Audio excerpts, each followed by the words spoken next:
അസ്സലാമലൈക്കും, നമസ്കാരം. ഇത് നോമ്പിൻ്റെ അത്താഴം, പാതിര 4 മണി പുലർച്ചെ. ഇന്ന് വെറൈറ്റിയാണ് ആണപ്പത്തൽ. കണ്ണൂരിൽ ആണപ്പത്തൽ എന്നാണ് പറയുക.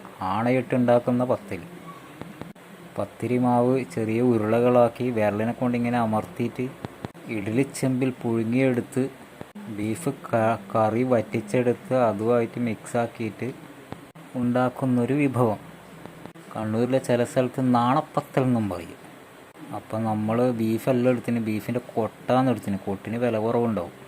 അപ്പോൾ ആ കൊട്ടിൽ പറ്റിപ്പിടിച്ച ബീഫ് ചെറിയ ചെറിയ കഷ്ണം കിട്ടും. കണ്ണൂർ സിറ്റിയിലെല്ലാം ബീഫ് മേടിക്കുമ്പോൾ കൊട്ടാന്ന് കൂടുതലും കിട്ടുക. അപ്പം നമ്മൾ ബീഫ് മേടിക്കാറില്ല, കൊട്ട് വാങ്ങിക്കും. കൊട്ടിൻ്റെ അപ്പുറം ബീഫിൻ്റെ ആ ഇറച്ചീൻ്റെ ഒരു ചെറിയ പീസ് കിട്ടിയിട്ടുണ്ടെങ്കിൽ അതല്ലേ ലാഭം. അങ്ങനെ ആണപ്പത്തിൽ കൊട്ട് ഫ്രൈ. തമിഴ്നാട്ടുകാർ, കർണാടകക്കാർ, മംഗലാപുരംകാരെല്ലാം ആണപ്പത്തലിന് ആനപ്പത്തൽ എന്നാണ് പറയുക. അവർക്ക് നാന്ന് പറയുന്ന വാക്ക് പറയാൻ ഉച്ചരിക്കാൻ കഴിയില്ല.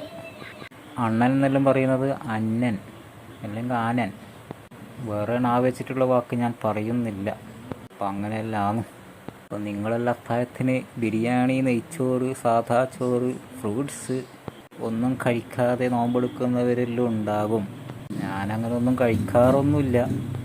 പക്ഷേ ആനപ്പത്തലായതുകൊണ്ട് കൂട്ടിന് ബീഫും ആയതുകൊണ്ട് അത്താഴത്തിന് കഴിക്കാമെന്ന് കരുതി അങ്ങനെ കഴിക്കുന്നതാണ്. അപ്പം നിങ്ങളെല്ലാം ആനപ്പത്തൽ ഉണ്ടാക്കലുണ്ടാ?